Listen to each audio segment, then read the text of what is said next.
warahmatullahi wabarakatuh. Salam dan bahagia Bapak hebat di mana saja berada. Perkenalkan, saya Nurzullah Yenti Basyarudin, guru kejuruan Nautika Kapal Niaga dari SMK Negeri 10 Padang. Saya saat ini sedang mengikuti pendidikan calon guru penggerak angkatan 11 dengan fasilitator Bapak Suragio SPD dan pengajar praktik saya Ibu Witri Hariza. Baiklah Bapak Ibu semuanya, pada kesempatan kali ini saya akan mendemonstrasikan atau saya melakukan praktek baik pada modul 1.4 budaya positif. Mari ikuti saya. Dimana di calon pendidikan guru penggerak ini yang pertama sekali kita mempunyai ada pengajar praktik. Pengajar praktik ini kalau kita di sekolah itu sama seperti wali kelas. Jadi nanti kita sebagai anggota nanti akan ada pengajar praktiknya. Kemudian ada lagi fasilitator. Inilah fasilitator ini nanti akan mengecek apakah tugas kita buat atau tidak. Baiklah Ibu Bapak semuanya, kita mulai dulu yang selanjutnya itu konsep inti dari budaya positif. Jadi ada 8 konsep inti budaya positif yang ada di sekolah. Yang pertama adalah pembelajaran dengan paradigma belajar. Yang kedua, disiplin positif. Yang ketiga, nilai-nilai kebajikan. Yang keempat, kebutuhan manusia. Yang kelima, motivasi perilaku manusia. Yang keenam, posisi kontrol guru. Yang ketujuh, keyakinan kelas. Dan terakhir adalah segitiga restitusi. Baiklah, kita mulai dulu yang pertama yaitu tentang pembelajaran dengan paradigma baru. Pembelajaran dengan paradigma baru merupakan pembelajaran yang dirancang berdasarkan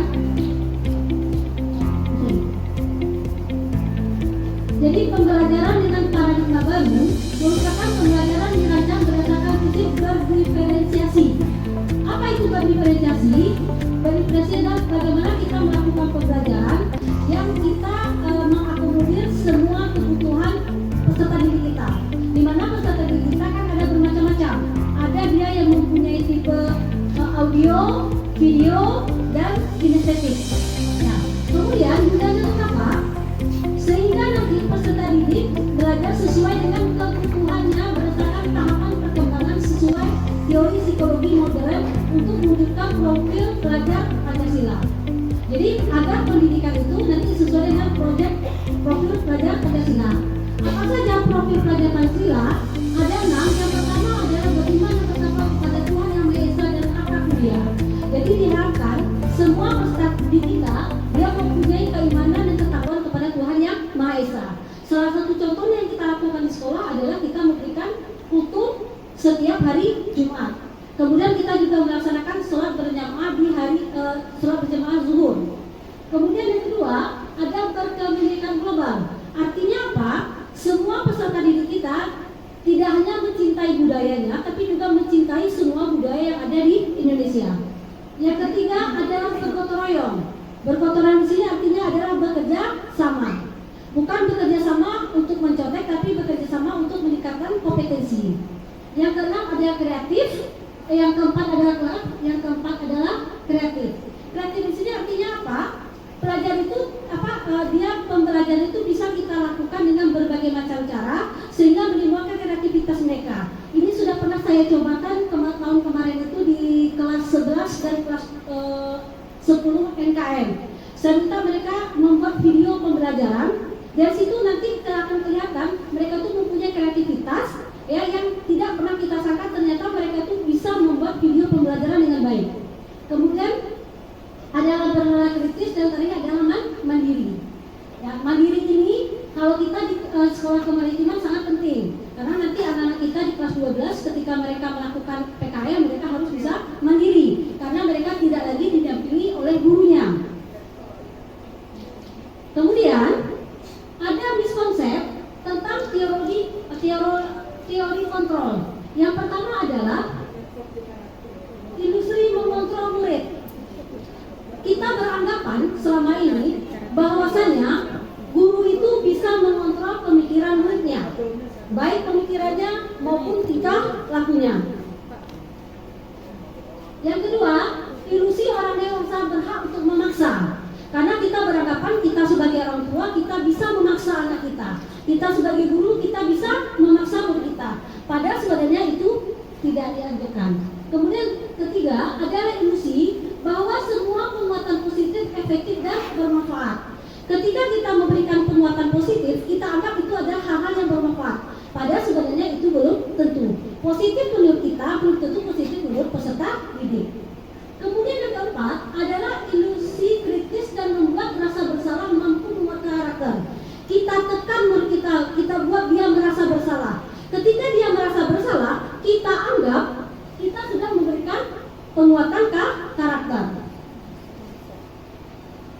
Nah, sekarang bagaimana caranya kita mengubah paradigma stimulus ke pendekatan teori kontrol, di mana pada stimulus respon kita mengatakan yang pertama realisasi kebutuhan kita sama, di mana kita menganggap bahwa kebutuhan kita itu sama. Kemudian sedangkan pada teori kontrol realisasi kebutuhan kita berbeda. Makanya dikatakan tadi pembelajaran berdiferensiasi itu ada pembelajaran yang berbeda-beda, bermacam-macam, karena apa? Kita tahu siswa kita itu mempunyai kebutuhan yang berbeda. Kedua, semua orang memiliki hal yang sama. Padahal pada teori kontrol setiap orang memiliki gambaran yang berbeda. Sama seperti misalnya kita melihat infokus ini, setiap orang dari sudut mereka pasti berbeda bentuknya karena kita berada pada posisi yang berbeda. Yang ketiga, kita mencoba mengubah orang lain agar berpandangan sama seperti kita. Jadi kita beranggapan agar orang itu sama seperti kita. Kalau kita suka, dia juga suka. Kalau kita merasa nyaman, dia juga merasa nyaman. Padahal sebenarnya kita berusaha memahami pandang orang tentang dunia lain. Artinya apa? Pada teori kontrol kita mencoba bahwasanya orang lain itu juga mempunyai pemahaman yang berbeda. Kemudian yang keempat, perilaku buruk dilihat sebagai suatu kesalahan. Ketika orang melakukan suatu kesalahan, kita langsung menganggap itu adalah suatu kesalahan. Belum tentu itu kesalahan, bisa jadi itu adalah suatu proses untuk dia lebih baik lagi. Kemudian semua perilaku memiliki tujuan. Jadi pada teori kontrol apapun yang dilakukan orang itu biasanya ada tujuan. Yang kelima, orang lain bisa mengontrol saya. Itu pada stimulus respon. Padahal pada teori kontrol tidak. Hanya Anda atau saya yang bisa mengontrol diri kita, bukan orang lain. Kemudian yang keenam, orang lain bisa mengontrol saya. Kalau pada teori kontrol, Anda tidak bisa mengontrol orang lain. Yang ketujuh, pemaksaan ada saat bujukan gagal. Jadi ketika gagal kita membujuk, maka kita akan melakukan pemaksaan. Padahal pada teori kontrol, kolaborasi dan konsensus menciptakan pilihan-pilihan baru. Artinya apa?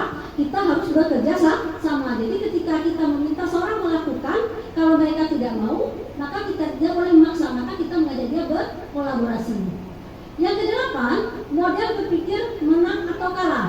Pada teori respon kita menganggap apa yang kita lakukan itu benar, atau kita menang, atau kita kalah. Sedangkan pada teori kontrol, model berpikir menang, karena kita selalu berpikir kita menang, dan kita tidak pernah merasa bahwa kita itu salah. Karena artinya apa? Kita harus selalu belajar dari kesalahan. Selanjutnya, sikap yang kedua adalah disiplin positif. Disiplin berasal dari kata disiplinnya, yaitu belajar. Disiplin mengacu pada disiplin diri yang memiliki tanggung jawab terhadap apa yang dilakukan berdasarkan nilai-nilai yang diyakini. Disiplin positif merupakan salah satu cara penerapan disiplin yang bertujuan untuk menumbuhkan kesadaran serta memberdayakan peserta didik tanpa imbalan pengaruh atau reward, ancaman atau hukuman. Jadi, pada disiplin positif kita tidak boleh mengatakan tidak ada reward dan tidak ada ancaman atau ada punishment atau hukuman. Kemudian, sebagai pendidik, tujuan kita adalah menanamkan nilai-nilai disiplin kepada peserta didik sehingga mereka berperilaku mengacu pada nilai-nilai kebajikan universal dan memiliki motivasi instinktif dalam perubahan perilaku ke arah yang lebih baik. Jadi kita sebagai seorang pendidik harusnya kita berperilaku agar siswa kita itu memiliki perilaku yang positif. Bagaimana caranya? Nah, sebelum itu nanti akan ada cara mengontrolnya. Sekarang kita lanjutkan lagi. Yang ketiga adalah nilai-nilai kebajikan. Nilai-nilai kebajikan adalah sifat-sifat positif manusia yang ingin dicapai oleh setiap individu. Siapapun individunya tentu dia ingin mempunyai nilai yang mulia. Nilai-nilai tersebut bersifat universal dan lintas bahasa, lintas suku, agama maupun latar belakang. Jadi nilai-nilai kebaikan ini dia tidak mengenal ruang dan waktu, tidak mengenal suku, tidak mengenal agama dan latar belakang. Sekarang kita lihat lagi contoh nilai kebajikan atau institusi dari organ dan atau organisasi. Yang pertama, profil pelajar Pancasila. Di mana kita sudah terangkan tadi ada beriman betah pembantuan yang biasa, berkebinekaan global, gotong royong, mandiri, bertenaga kritis dan kreatif. Kemudian selanjutnya ada Ibu Primary Year Program. Di sana ada toleransi. Toleransi artinya apa? Kita menghargai orang lain. Kemudian rasa hormat. Artinya apa? Kita menghormati orang lain. Kalau kita mau dihormati maka kita harus menghormati orang lain. Integritas. Kemudian mandiri, sama juga dengan yang di profil Pancasila, ada menghargai, antusias, empati. Kalau simpati kita merasakan, kalau empati kita ikut merasakan apa yang sudah dirasakan oleh orang lain. Kemudian ada rasa ingin tahu, kreativitas, sama juga dengan profil Pancasila, kerjasama, percaya diri dan kemitraan. Sekarang contoh yang terakhir ada keterampilan hidup atau life skill. Yang pertama dapat dipercaya, lurus hati, pendengaran aktif, tidak menenangkan lain, memberikan yang terbaik dari diri. Life skill inilah Bapak Ibu semuanya sekarang yang digunakan oleh peserta didik kita ketika mereka sekarang berada di lapangan. Jadi mereka harus mempunyai rasa-rasa dapat dipercaya. Kemudian baiklah Bapak Ibu semuanya, saya minta Bapak Ibu semuanya berdiri dulu semuanya. Berdiri Bapak Ibu, mohon berdiri. Nah, Bapak Ibu berhadapan dengan temannya sebelahnya.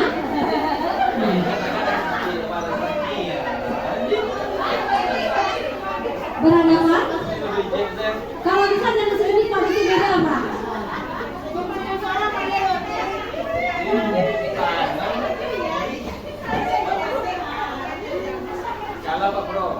Oke, baik Bapak Ibu, sekarang kita coba senyum. Jadi awalnya memang kalau ketika saya di kolaborasi memang apa dia Pak di lokal memangnya awalnya kita terpaksa, tapi nanti kita akan bisa senyum secara refleks. Oke, kita akan senyum selama 30 detik. Oke, saya mulai dari sekarang. 1, 2, 3, 4, 5, 6, 7, 8, 9, 10, 11, 12, 13, 14, 15, 16, 17, 18, 19, 20, 21, 22, 23, 24, 25, 26, 27, 28, 29, 30. Oke, terima kasih, tepuk tangan untuk kita semuanya. Awalnya Bapak Ibu, kita kan agak terpaksa tersenyum. Tapi karena waktunya 30 detik itu, kalau kita tunggu itu lama, tapi sudah dia hanya sebentar. Oke, baiklah kita lanjutkan lagi Ibu Bapak semuanya. Kemudian kita lihat lagi keempat adalah kebutuhan dasar manusia. Kebutuhan dasar manusia merupakan unsur-unsur yang dibutuhkan oleh manusia dalam menjaga keseimbangan keseimbangan baik secara fisiologis maupun secara psikologis. Jadi ternyata kebutuhan atau keseimbangan secara fisik dan psikologi itu adalah merupakan kebutuhan manusia. Contoh fisiologi berarti kesiapan daripada fisik, keseimbangan fisik. Kalau psikologis adalah kesiapan di jiwa. Jadi kita memang kebutuhan fisiologi dan psikologi adalah kebutuhan dasar manusia. Hal ini tentunya bertujuan untuk mempertahankan kehidupan dan kesehatan. Apa guna kita punya uang banyak tapi kita sakit? Kita mau tuh kan uang banyak, kita juga sehat. Kemudian yang kelima, ini adalah kebutuhan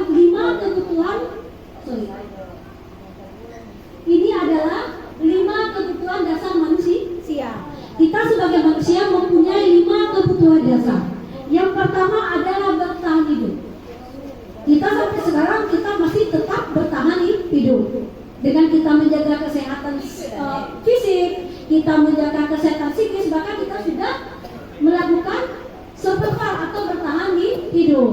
Kalau dulu di BSD di BSD dan bertahan hidup di laut dalam lingkungan yang terbatas.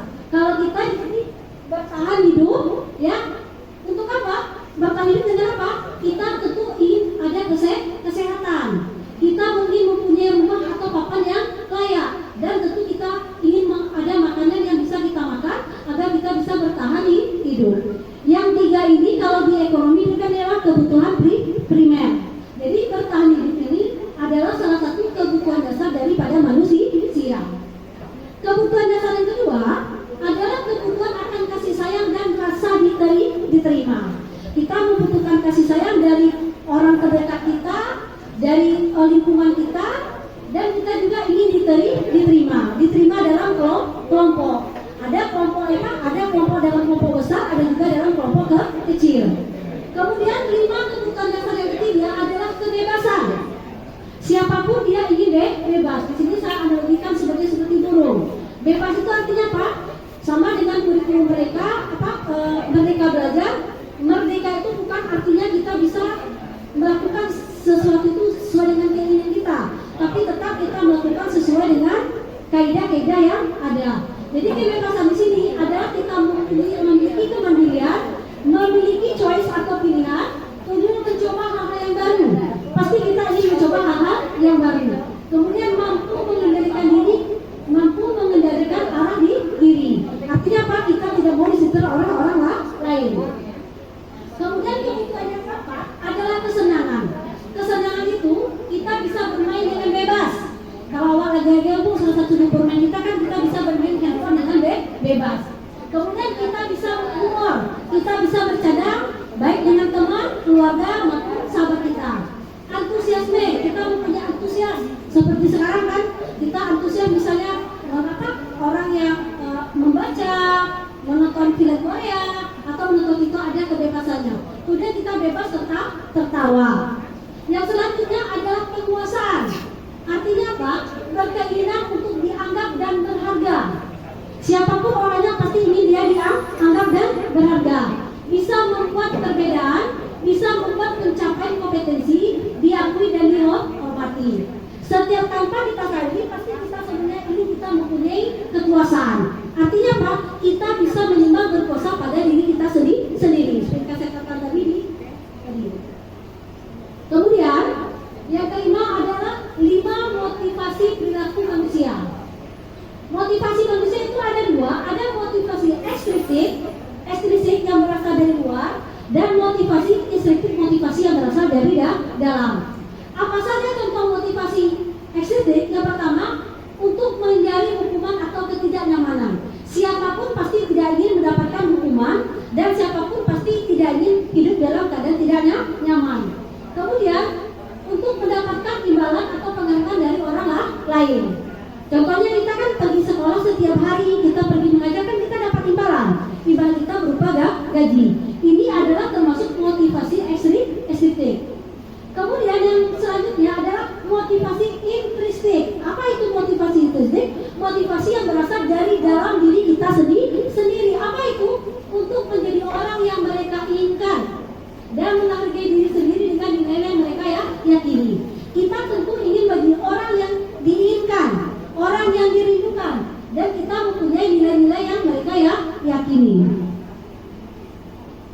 Selanjutnya, jadi ketika kita memberikan budaya positif kepada siswa kita, terkadang kita lupa membedakan apa itu hukuman, apa itu konsekuensi, dan apa itu restitusi. Di dalam implementasi kurikulum merdeka, kita sebagai pendidik, kita harus mempunyai menyelesaikan masalah kita dengan restitusi, bukan dengan hukuman. Kalau hukuman, biasanya itu tidak terencana atau datang secara tiba-tiba. Contohnya apa? Ketika kita datang terlambat. Kita marah waktu PBM kita planning nggak dari rumah. Nanti saya sampai sekolah saya mau marah-marah, enggak kan? Nah, tapi ketika kita ada mengajar, murid kita datang terlambat, tiba-tiba mereka terlambat lalu kita marah. Berarti itu tidak terencana.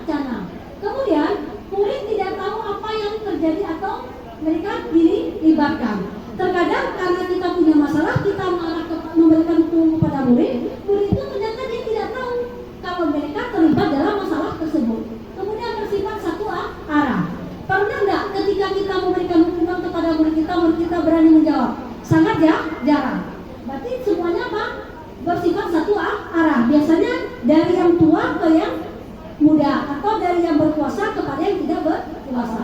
Kemudian berupa hukuman fisik atau berupa hukuman psikis kalau hukuman. Apa contohnya fisik? Terlambat, kamu terlambat, silakan lari dulu 10 lapangan. Atau secara psikis, awak sudah terlambat. Itu hukuman secara psikis. Itu sebenarnya hukuman ini kita berikan tanpa kita sadari. Kemudian itu apalagi konsekuensi. Kalau hukuman dia tidak terencana, kalau konsekuensi dia terencana dan dia disepakati. Sama juga nanti kita akan belajar itu tentang keyakinan atau kesepakatan ke kelas. Jadi konsekuensi terencana atau disepakati sesuai dengan peraturan. Murid tetap dengan konsekuensi, murid tetap dibuat tidak nyaman. Dan sifat guru bagaimana? Sifat guru dia memonitor murid.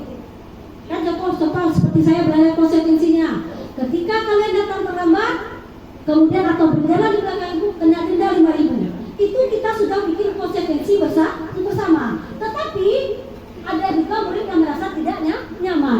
Siapa murid yang tidak nyaman? Adalah murid yang datang terlambat. Kalau murid yang biasa datang terlambat, dia akan nyaman. Kemudian sikap guru selalu memonitor murid. Mereka selalu merasa dipantau. Sebaiknya bagaimana? Kita melakukan restitusi. Restitusi itu yang pertama apa? Proses menciptakan kondisi bagi murid untuk memperbaiki kesalahan.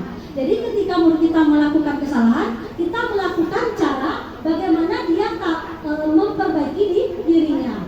Lalu kita berkolaborasi. Kolaborasi antara murid dengan guru untuk menyelesaikan permasalahan yang dihadapi oleh murid. Jadi di sini di restitusi ini kita menciptakan kondisi untuk murid memperbaiki kesalahannya dan melakukan proses kolaborasi antara siapa? Antara murid dengan guru untuk mencapai solusinya. Jadi kita ajak murid untuk mencari solusi terhadap permasalahan yang dia peroleh. Nah, sekarang inilah yang sering kita lakukan, yaitu yang keenam, 6 posisi kontrol guru. 6 posisi kontrol guru yang pertama adalah sebagai penghukum. Tanpa kita sadari, kita sebagai guru, kita sering berlaku sebagai penghukum.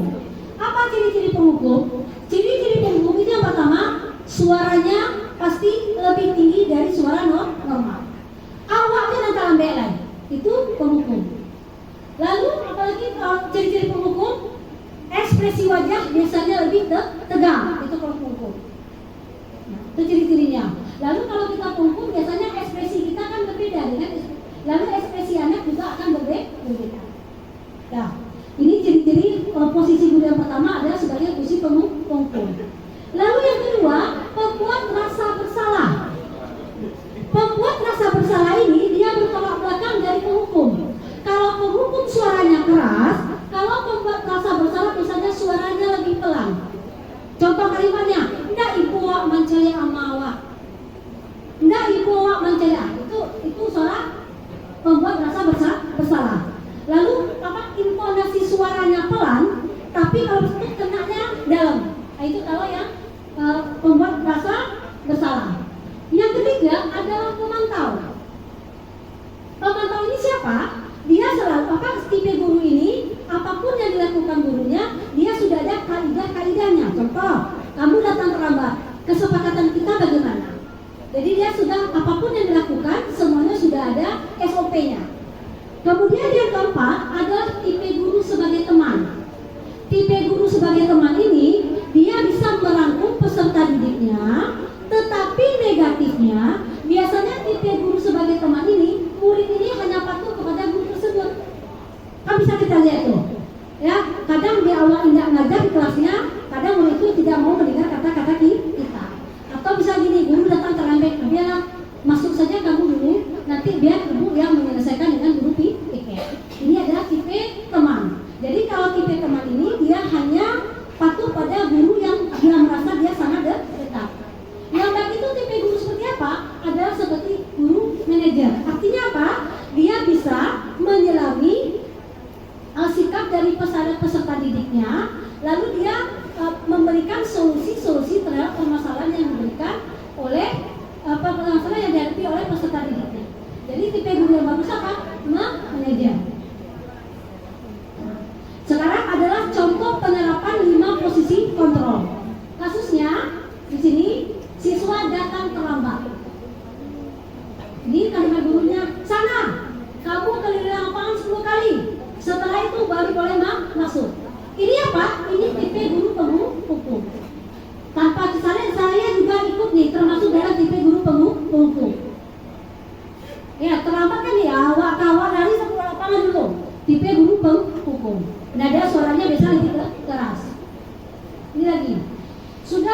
kali ibu atau bapak ingatkan kamu agar tidak datang terlambat?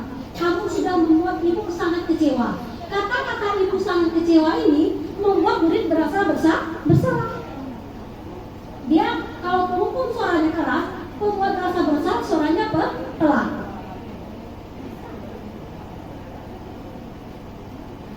Contoh selanjutnya yaitu kamu sudah melanggar aturan kelas atau sekolah kita. Kamu tahu apa yang konsekuensinya? Ibu dan bapak akan mencatat kesalahan kamu hari ini untuk bahan perbaikan kamu di kemudian hari. Artinya apa? Apapun yang dilakukan guru itu dipantau. Jadi ini tipikal guru pemantau. Dia selalu semua itu ada aturannya. Kemudian guru sebagai teman, kali ini ibu maafkan kamu, tapi lain kali jangan datang terlambat lagi ya. Ayo dong bantu ibu ya. Ini sikap guru sebagai teman. Ini biasanya apa? Guru itu hanya dekat atau patuh kepada guru yang memberikan reward seperti ini.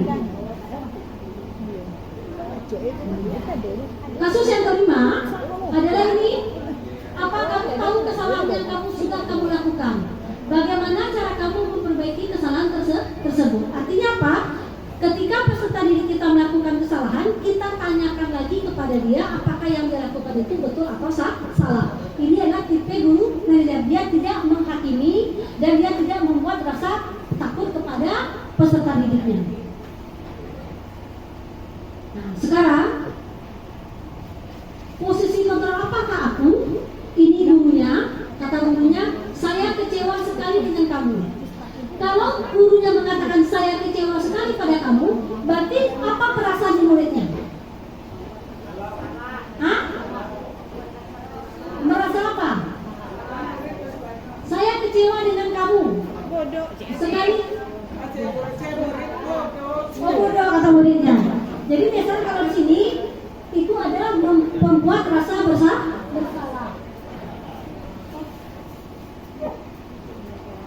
Jadi ketika guru mengatakan tadi ini, saya kecewa sekali dengan kamu, kata gurunya, maka murid merasa membuat rasa bersalah. Kita biasanya ngomongnya ini pelan. Lalu ketika gurunya mengatakan, kamu tidak pernah benar melakukannya, itu tipe guru apa? Berarti murid merasa bahwa dia penghukum. Ya, dijudge. Kamu aja terus. Kemudian ini yang posisi guru selanjutnya. Ayolah, lakukan demi ibu atau bapak.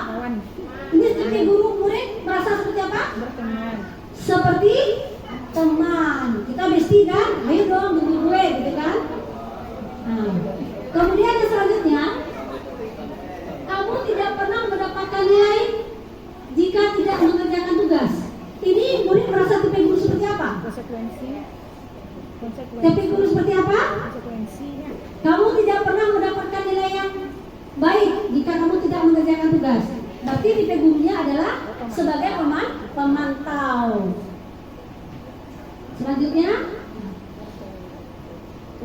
apa rencanamu untuk menyelesaikan masalah ini? Tipe guru apa? Dia merasa manajer. Kalau manajer dia anak itu merasa tidak dihakimi atau dihukum. Kemudian yang ketujuh adalah keyakinan ke kelas.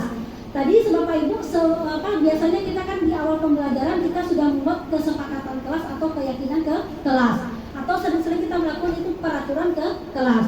Ternyata di kurikulum mereka kita tidak boleh membuat peraturan kelas, tapi kita harus membuat keyakinan kelas. Di mana keyakinan kelas itu kita buat bersama-sama. Nah, sekarang jadi keyakinan kelas itu beda dengan peraturan. Kalau peraturan biasanya satu arah. Kalau keyakinan kita buat bersama-sama. Contohnya di sini.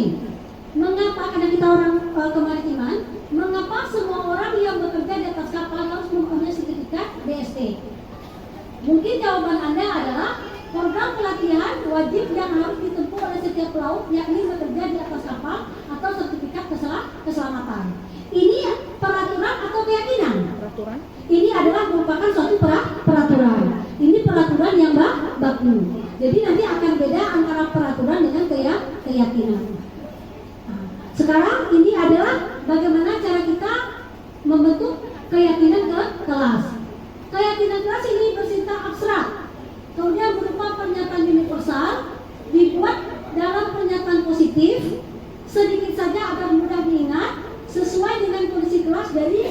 sekolah.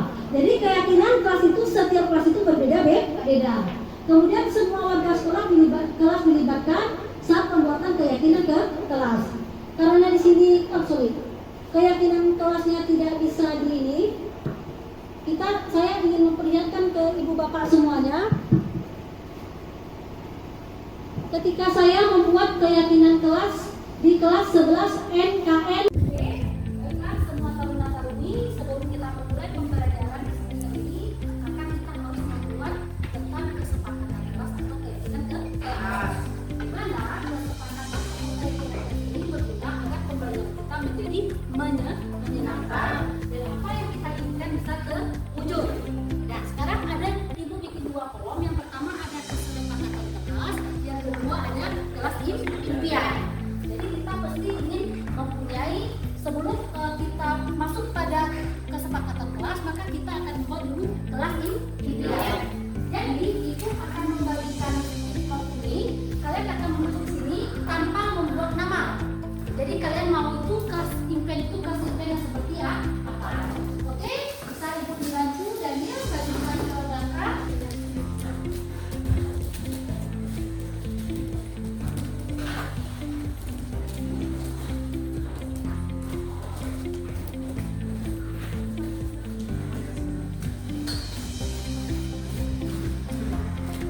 Yang sudah selesai boleh ditempel ya, kelas impiannya. Yang sudah selesai boleh ini berurutan 1, 2, 3, 4, 5.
Ibu akan meminta satu orang taruna dan satu orang taruni mengambil dua stick note ini dan membacakan apa impian kelasnya. Silakan maju ke depan taruna dan semuanya taruni silakan bacakan apa kelas impian yang dilakukan oleh anak-anak 11 NKN. Silakan dibaca. Kelas ber-AC.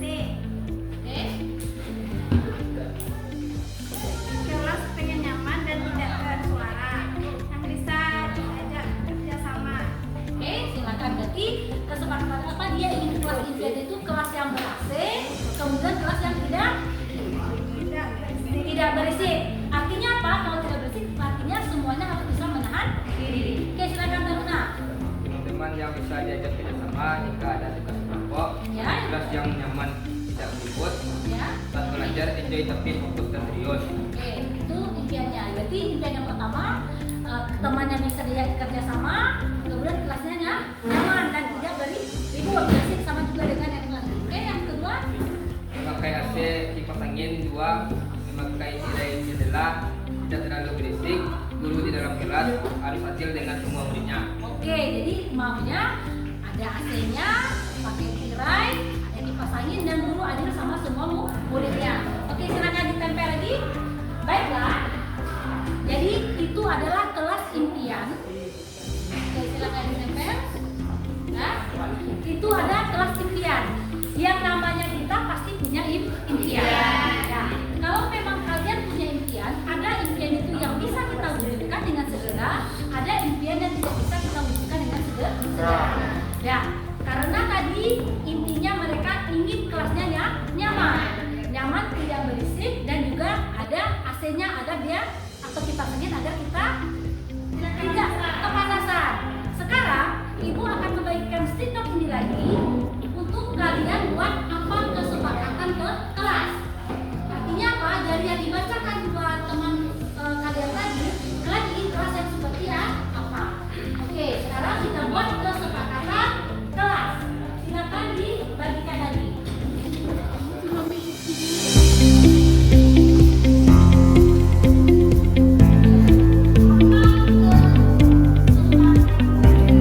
mereka bersih selalu, pakaian rapi dan bersih, disiplin, memakai atribut lengkap, adanya absen saat sholat.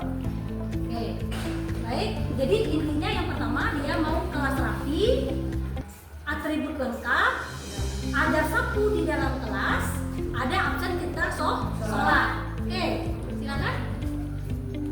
Kesepakatan kelas menabung untuk membeli kipas atau AC dan ruangan ruangan, mentaati aturan yang ada, bersedia diam saat kelas ada masalah atau tidak membocorkan sampai keluar kelas, baju rapi ketika masuk kelas sampai pulang, teman kelompok harus saling membantu, yang main HP saat belajar berlangsung HP-nya diambil. Oke, baiklah. Siapa yang bisa menyimpulkan dari 4 kesepakatan kelas yang telah dibuat oleh teman kalian ini?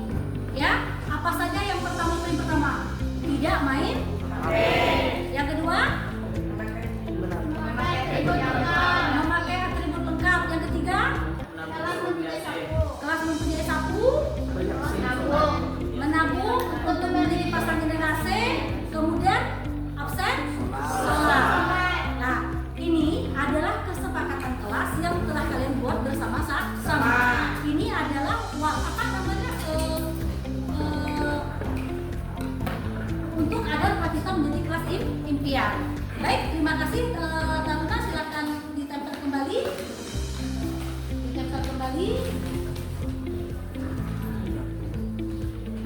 Oke, terima kasih. Ya, baiklah semua taruna-taruni, kita sudah mendapatkan kesepakatan kelas bahwasanya yang pertama tidak boleh main HP ketika pembelajaran berlangsung. Yang kedua harus mempunyai atribut yang lengkap. Dan yang ketiga kelas harus bersih. Kalau kelas bersih maka dibutuhkan sapu. Karena kelasnya panas maka kalian minta untuk menyumbang untuk membeli AC atau kipas angin. Lalu apalagi kompak dengan teman satu kelas. Jadi kalau ada rahasia di dalam kelas jangan sampai bocor keluar. Dan terakhir adanya absen untuk sholat. Dari kesepakatan kelas ini siapa yang tidak sepakat? Saya tidak sepakat dengan kesepakatan ini. Ada yang tidak sepakat? Oke, baik. Kalau semuanya sepakat maka ini akan berlaku selama pembelajaran Ibu semester ini. Ada pertanyaan lagi? Kalau tidak ada pertanyaan maka pembelajaran kita lanjutkan. Jadi Ibu Bapak, ini adalah kesepakatan kelas yang minggu kemarin saya buat di 11 NKN. Jadi sebelumnya saya juga sudah membuat video tentang keyakinan kelas, tapi waktu itu belum memiliki kaidah-kaidah yang ada. Jadi tahap pertama kita membuat keyakinan kelas itu, kita menanyakan kepada murid tentang kelas impian mereka. Tentu kita mempunyai kelas impian. Pertama sekali saya buat ada 2 di situ, ada kelas impian, kemudian keyakinan kelas mereka. Lalu mereka saya kasih stick note, mereka menuliskan tanpa pakai nama kelas impian mereka itu seperti apa. Nah, ini mereka sedang menulis ini kelas impian mereka. Mereka tuh maunya kelas itu seperti apa.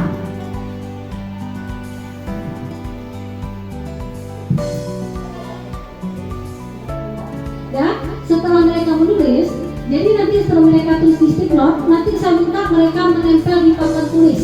Jadi terbagi 2, satu adalah kelas impian, ini mereka menuliskan kelas impian mereka. Jadi dari kelas impian itu ternyata anak itu ternyata juga ingin kelasnya mereka itu nyaman. Jadi mereka menulis bermacam-macam, mereka ada ingin di dalam kelas itu kelasnya bersih, kemudian mereka ketika bermain tidak ada bermain handphone, kemudian mereka minta menulis dibuatkan absen sholatnya. Lalu ketika ada terjadi permasalahan di dalam kelas, mereka tidak mau ada pihak luar yang tahu. Itu kelas impiannya. Lalu mereka kalau bisa kelas diminta pakai AC atau pakai kipas angin. Nah ini contoh mereka sudah membuat kelas impiannya. Ini kelas impiannya.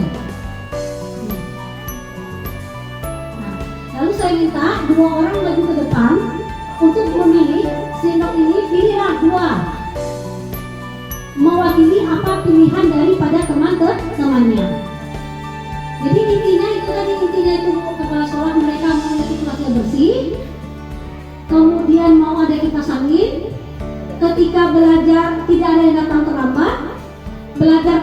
main handphone.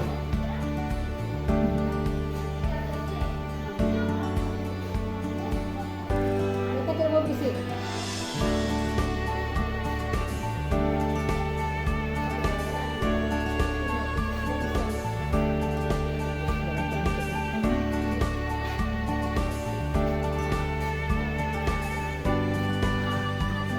Nah, jadi setelah itu, setelah dibikin kelas impian, saya minta lagi mereka itu maunya itu apa, jadi dari kelas impian yang mereka inginkan itu apa keyakinan kelasnya. Berarti itu peraturan tidak berat, tapi keyakinan itu tadi datang tepat waktu, pakaian rapi, kelas bersih, ada absen sholat. Nah, kalau bisa di awal pembelajaran di semester itu kita membuat keyakinan ke kelas yang kita sepakati antara murid dan kita sebagai guru. Kita sebagai guru yang memfasilitasi mereka untuk membuat keyakinan ke kelas. Jadi keyakinan kelas itu bagaimana? Bersifat abstrak, berupa pernyataan yang universal, dibuat dengan pernyataan positif, sedikit saja dan pasti mudah diingat. Setelah kita membuat keyakinan kelas, ya, baru mungkin proses pembelajaran bisa kita lakukan dengan baik. Kemudian selanjutnya yang kedelapan yaitu adalah segitiga restitusi. Segitiga restitusi adalah suatu proses dialog yang dilakukan guru terhadap siswa agar dapat menghasilkan siswa yang mandiri dan bertanggung jawab. Kapan kita melakukan segitiga restitusi ini? Ketika peserta didik kita mengalami masalah. Apa tahapan-tahapan dalam segitiga restitusi? Yang pertama adalah menstabilkan identitas, kemudian validasi tindakan yang salah, lalu menanyakan keyakinan. Boleh nggak ini dilakukannya tidak dulu? Boleh dulu, tapi apa? Sebenarnya segitiga restitusi ini Bapak Ibu ketika ada siswa kita bermasalah sudah kita lakukan. Tapi mungkin bedanya kita tidak tahu kalau kita sudah melakukan segitiga restitusi. Artinya apa? Pada segitiga restitusi ini kita bertindak bukan sebagai penghukum tapi sebagai manajer. Kita meminta kepada peserta didik kita agar dia tahu apa kesalahan yang sudah mereka buat. Kemudian sekarang kita terang yang pertama. Yang pertama yang segitiga restitusi adalah menstabilkan identitas. Menstabilkan identitas berdasarkan prinsip membuat kesalahan adalah bagian dari proses pembelajaran. Artinya apa? Kesalahan yang dilakukan oleh peserta didik itu adalah proses dari pembelajaran. Dan apa orang benar, orang bisa melakukan sesuatu pasti dia pernah melakukan kesalahan. Di mana pada menstabilkan identitas itu berbuat salah itu wajar. Jadi jangan ketika kita melakukan salah kita anggap itu adalah suatu permasalahan. Tapi kalau kita mengatakan berbuat salah itu wajar. Karena apa? Tidak ada manusia yang sempurna. Kemudian ibu bapak tidak mau mencari siapa yang salah, tapi ibu bapak ingin mencari solusi dari permasalahan tersebut. Jadi ketika kita mendapatkan masalah, kita selalu mengatakan ibu tidak akan mencari siapa yang salah, siapa yang benar, tapi kita mau mencari solusi. Itu dalam menstabilkan identitas. Kemudian yang kedua adalah validasi tindakan yang salah. Kita valid artinya apa? Berdasarkan prinsip setiap perilaku berupaya memenuhi suatu kebutuhan tertentu. Kalimat yang bisa kita untuk memvalidasi itu adalah kamu pasti punya alasan mengapa melakukan hal tersebut. Kemudian, padahal kamu bisa melakukan hal yang lebih buruk dari ini. Kemudian kamu patut bangga karena telah melindungi suatu yang penting buat kamu. Kamu melakukannya karena mempertahankan sesuatu yang penting bagi kamu. Jadi ketika mereka memvalidasi kesalahan itu, kita meyakinkan dia bahwa apa yang dia lakukan itu karena dia punya alasan. Jangan kita langsung menjudge dia nggak boleh. Jadi agar apa? Agar timbul sikap positifnya. Kemudian lalu kita tanyakan setelah kita menstabilkan, kita tanya lagi apa keyakinannya. Berdasarkan prinsip teori kontrol bahwa pada dasarnya kita dapat menunjukkan motivasi secara fiktif. Tapi motivasi dari dalam diri kita sendiri. Apa caranya? Kita tanyakan apa keyakinan kelas kita. Nilai-nilai apa saja yang telah disepakati bersama. Makanya kita membuat keyakinan kelas itu kita buat secara bersama-sama. Lalu ketika peserta didik kita melakukan kesalahan, kita bisa menunjukkan nilai apa yang telah disepakati yang telah kamu langgar. Lalu selanjutnya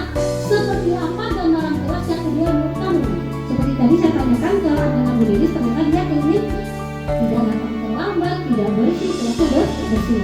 Kemudian kamu ingin menjadi seperti apa? Karena anak ketika kita ajak dia berbicara, tentu dia akan, karena kita sudah dekat, dia bisa mengutarakan apa keinginannya. Ini ada contoh dari penerapan segitiga restitusi yang saya lakukan ke anaknya Bu Lilis, karena memang dia agak sering datang terlambat.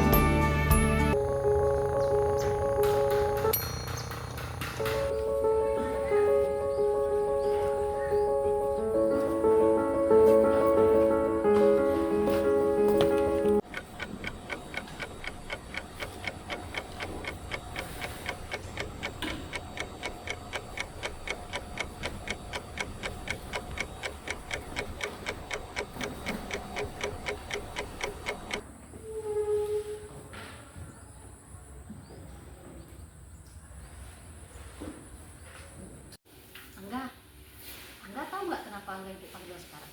Nggak terlambat. Karena terlambat. Kenapa Angga datang terlambat? Bangun tidur kemalaman kemarin. Jam berapa tidur ya? Jam 12 Bu. Kenapa tidur jam 12?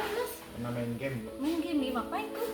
Mobile Legend. Mobil agent. Mamanya tahu? Enggak Bu. Nggak tahu. Jadi di dalam kamar? Iya Bu. Oh gitu. Jadi kalau bangun tidur jam 12 itu nggak bagus ya? Enggak Bu. Harusnya tidurnya jam berapa? Jam 10. Jam 10. Kenapa tidur jam 10? Karena supaya cepat bangun pagi. Oh, cepat bangun pagi. Nah, jadi Angga sudah tahu kalau Angga terlambat karena tidurnya kemalaman. Nah, jadi sekarang menurut Angga apa yang Angga lakukan itu benar atau salah? Salah. Salah. Jadi harusnya bagaimana? Masih rubah pola tidur kamu. Merubah pola tidurnya. Mau nggak merubah? Mau Bu. Merubah untuk diri siapa? Untuk siapa merubahnya? Bangga juga Bu. Untuk Angga juga. Nah, jadi kita tidak boleh datang terlambat. Dan Assalamualaikum warahmatullahi wabarakatuh. Saya Dika Ngara Putra. Sangat senang sekali dipanggil oleh Bu Santi untuk menyelesaikan masalah saya, yaitu datang terlambat ke sekolah. Maka dari itu besok saya akan berubah dan menghidupkan alarm mulai dari jam 5 pagi agar tidak terlambat datang ke sekolah. Sekian, terima kasih. Assalamualaikum warahmatullahi wabarakatuh. Jadi penutup, dalam penerapan program disiplin positif sebaiknya guru mempunyai standar kepribadian, profesional dan sosial yang baik, di mana guru mampu merefleksikan dirinya dalam posisi kontrol saat ini. Bagaimana perjalanan dirinya sebagai manajer yang menuntut murid-murid menjadi insan yang mandiri, merdeka dan bertanggung jawab. Jadi memang ternyata kalau kita berikan mereka kesempatan seperti tadi itu Bapak Ibu, itu Angga itu ada contohnya real. Ya Bu Astia, dia memang terlambat anaknya, dan dia yang saya jadikan talent sebagai video saya. Kemudian terima kasih Bapak Ibu semuanya. Insya Allah sehat selalu, sukses dan jangan lupa bahagia. Baiklah Bapak Ibu, terima kasih. Apakah ada pertanyaan atau mungkin ada masukan dari Ibu Bapak semuanya? Saya persilakan. Apakah ada masukan Ibu Bapak semuanya? Kalau dirasa pas, terima kasih kepada Ibu Kepala Sekolah, terima kasih kepada Ibu Bapak guru hebat semuanya yang telah berpartisipasi untuk mendengarkan pembahasan dari modul 1.4 aksi nyata saya ini. Terima kasih. Wabillahi taufiq wal hidayah. Assalamualaikum warahmatullahi wabarakatuh.